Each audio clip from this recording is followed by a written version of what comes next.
आलेत ऑफर्सचा धमाका। कोणत्याही कंपनीचा मोबाईल खरेदी करा आणि मिळवा आकर्षक गिफ्ट। शिवाय सर्व कंपन्यांचा फायनान्स व cashback offers.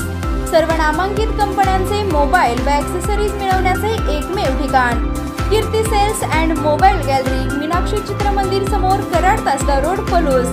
Proprietor Kulbhushan Sheetal Savalwade.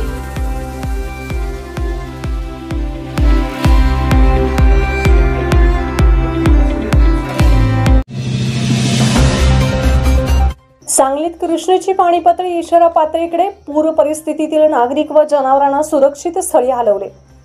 पावसाने दिलेले उघडीप धरणाच्या पाणलोट क्षेत्रात मंदवलेला पावसाचा जोर यामुळे सांगलीकरांना दिलासा मिळाला असला तरी कृष्णेची पाणी पातळी इशारा पातळीकडे जात आहे।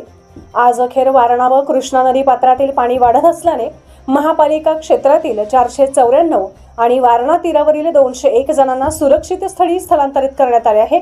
तसेच 261 जनावरांनाही हलवण्यात आले आहे। गेल्या 8 दिवसापासून पडत असलेल्या मुसळधार पावसाने नदीतील पाणी पातळी तासातासाला वाढत आहे।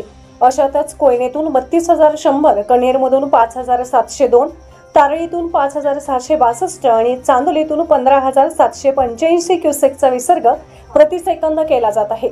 यामुळे पाणी पातळी वाढत आहे।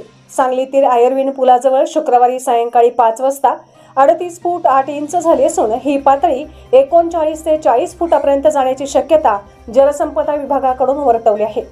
सांगलीतील इशारा पातळी 40 तर धोका पातळी 45 फूट आहे। यामुळे सांगलीतील पाटणी प्लॉट, रामनगर, सूर्यवंशी प्लॉट, करणार रोड, काकानगर आदी भागात पुराचे पाणी शिरले आहे। या ठिकाणी वास्तव्यास असलेल्या नागरिकांचे महापालिकेच्या शाळेतील निवारा केंद्रावर स्थलांतर करण्यात आले आहे।